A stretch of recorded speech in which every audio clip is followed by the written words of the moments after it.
The tent was slashed open from the inside. 9 sets of footprints led away from the camp and into the frozen darkness of the Ural Mountains. Most were barefoot or wearing only socks, despite temperatures of -30 degrees. They had fled in such panic that they cut through their own shelter rather than use the entrance. When the search party finally discovered the first bodies weeks later, the findings defied explanation. Some were found nearly a mile from camp, partially buried in snow. Others were at the edge of a forest, clustered around the remains of a small fire. One was missing her tongue. Another had crushed ribs without any external wounds. Clothing contained inexplicable levels of radiation. An investigator scribbled in his field notes, "The force that caused the injuries is unknown, but it's clear that its power exceeded that which a human is capable of." Then, just as suddenly as the investigation began, Soviet authorities shut it down. The area was sealed. The cause of death officially listed as a compelling natural force. What killed 9 experienced hikers in the dead of night on Russia's Dead Mountain? And why, more than 60 years later, does their fate continue to haunt us? Welcome to Fobia, a podcast about horror, true crime, and mysterious events. Stories from the darkest corners of imagination, history, and unexplained reality. Each week, we bring you a new horror fiction, a dark crime, or a documented mystery. Some stories stay with you long after they've ended, and that's okay. The good ones always do. I'm Corvin Ash, and this is Fobia.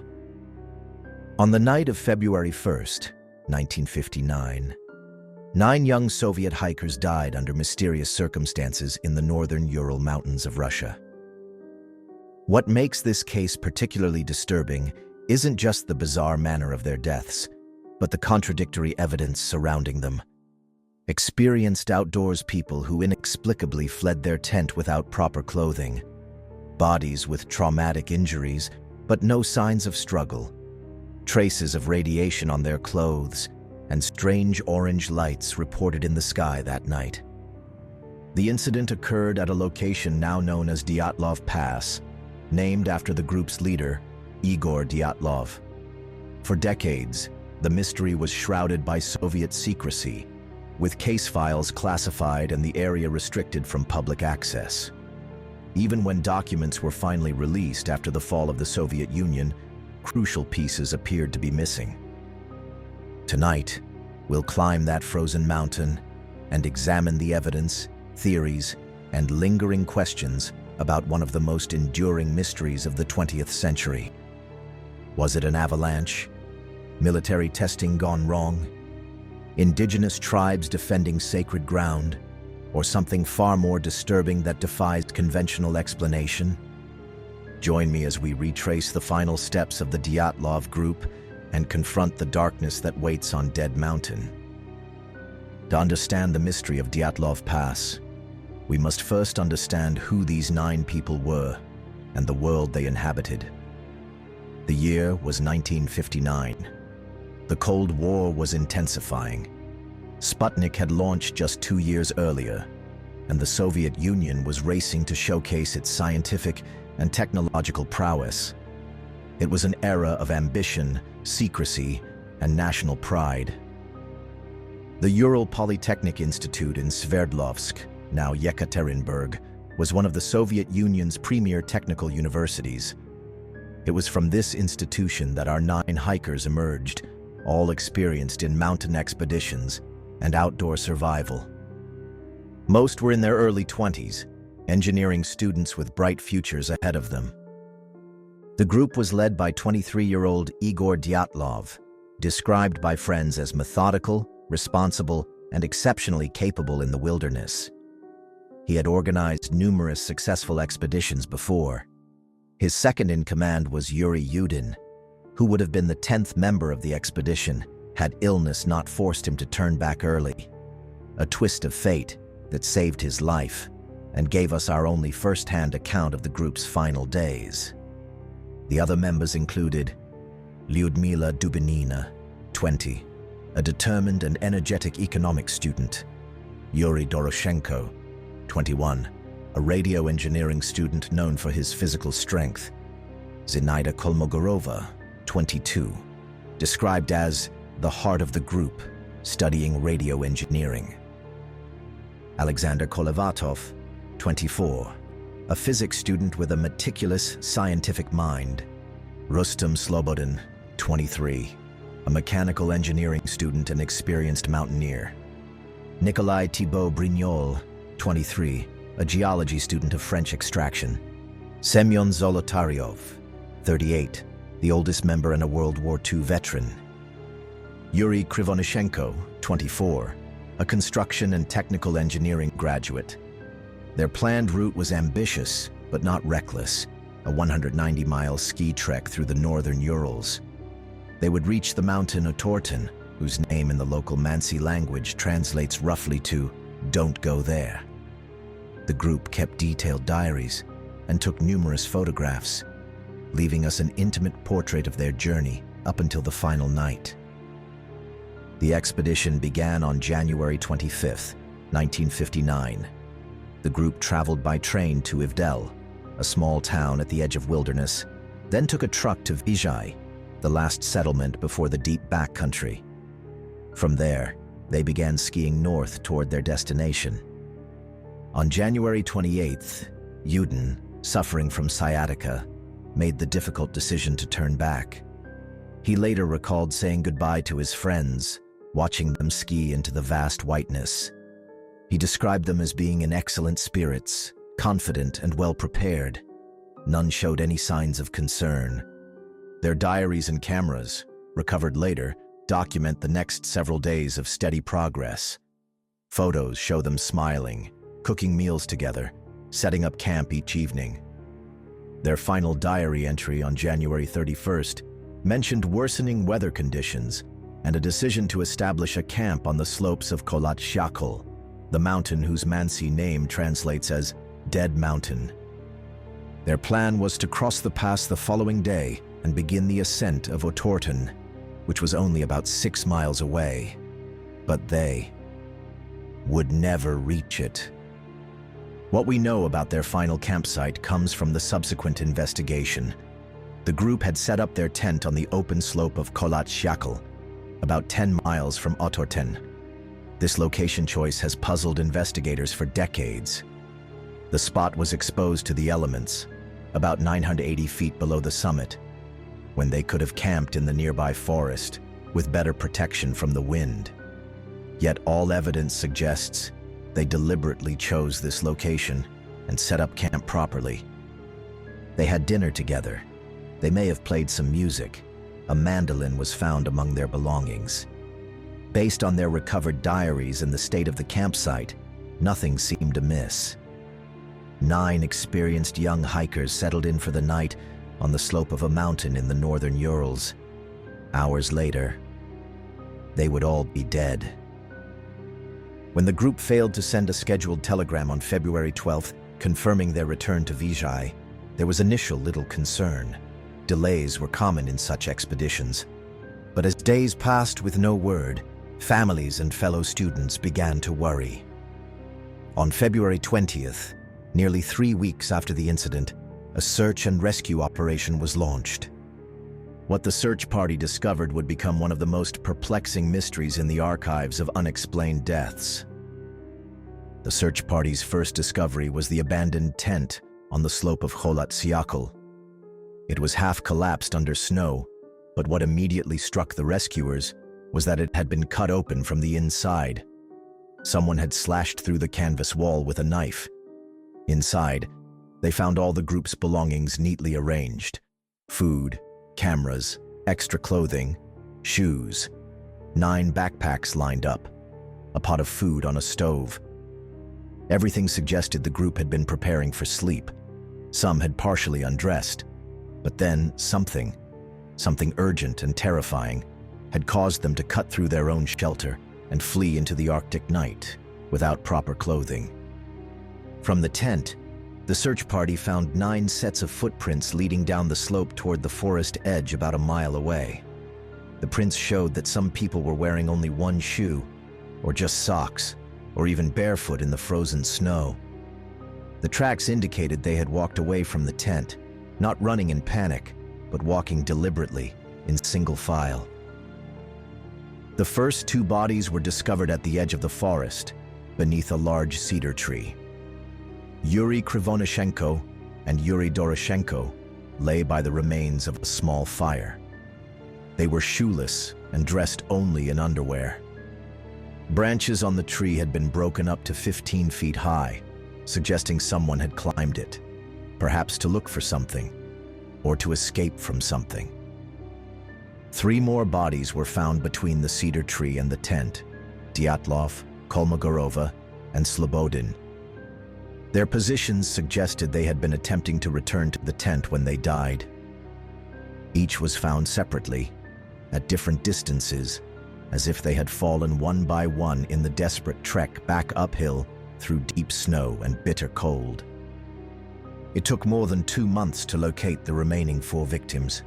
They were found on May 4th in a ravine another 75 meters deeper into the forest, buried under 13 feet of snow.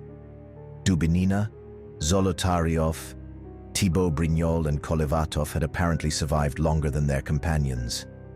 They were better dressed, having apparently taken clothing from their dead friends, and had made a makeshift shelter in the ravine. This is where the case takes its most disturbing turn.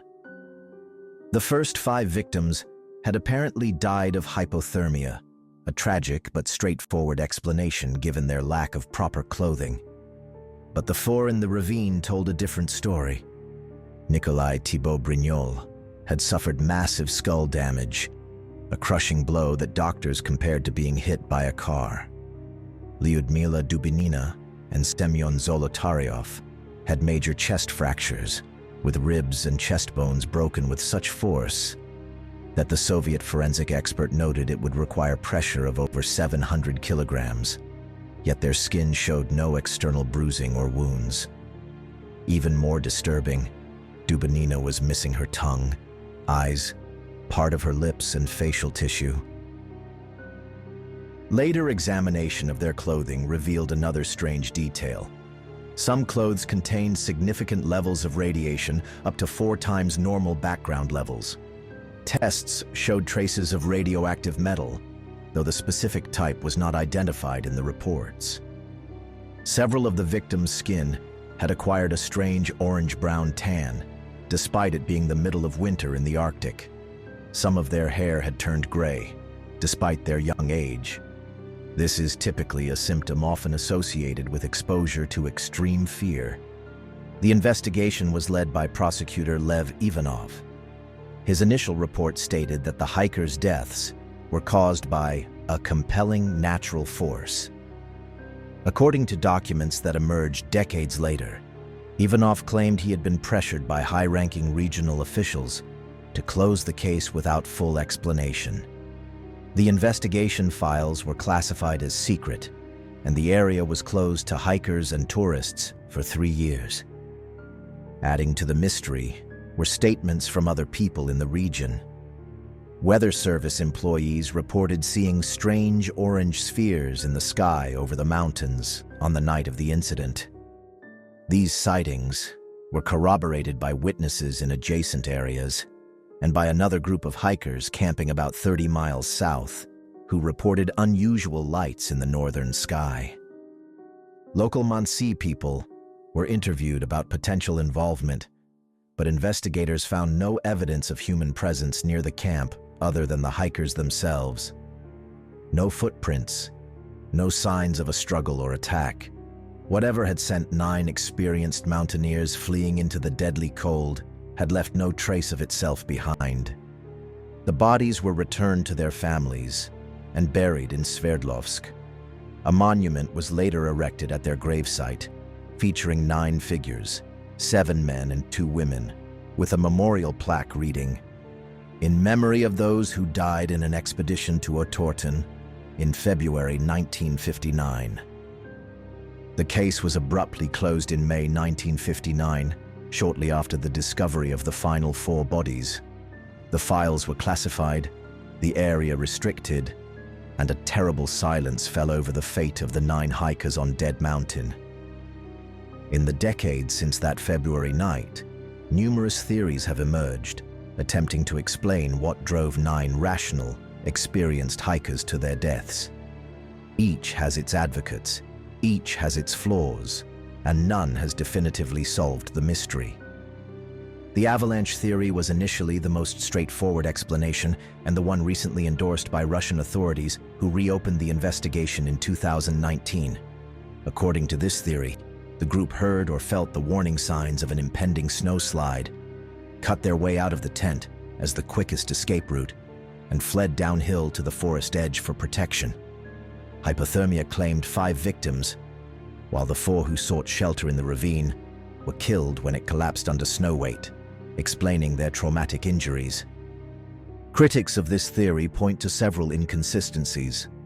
The tent remained largely in place, not swept away or buried, as would be expected in an avalanche. Photographs of the slope show no obvious avalanche debris or evidence of a major snowslide. Furthermore, the group had extensive avalanche experience. They would likely have recognized a dangerous slope and avoided camping there. The Soviet military testing theory suggests the hikers unwittingly camped in an area being used for secret weapons experiments. Perhaps they witnessed something they shouldn't have, or were unintended victims of weapons testing. The radiation on their clothing, the mysterious lights in the sky, and the subsequent government secrecy lend credence to this idea. Advocates point to known Soviet military activities in the area during that period. The Cold War was at its height, and the Soviets were actively testing various weapons systems, including nuclear technology. The radiation found on the clothing could indicate proximity to such tests. A variation of this theory suggests the group encountered parachute mines, small explosives dropped from aircraft that descend slowly on parachutes and detonate above the ground. Such weapons could explain the chest injuries without external wounds, as they kill through concussive force rather than shrapnel. The hasty closure of the investigation, the classification of files, and the area's restriction to the public for 3 years afterward suggest governmental involvement or cover-up. Other theories involve the indigenous Mansi people. Perhaps the hikers had unknowingly encroached on sacred territory and faced retribution. However, investigators found no evidence of other human presence near the campsite, and the Mansi themselves were cooperative with the investigation, expressing shock at the deaths. More exotic explanations range from UFO encounters, supported by the mysterious lights and radiation, to infrasound-induced panic.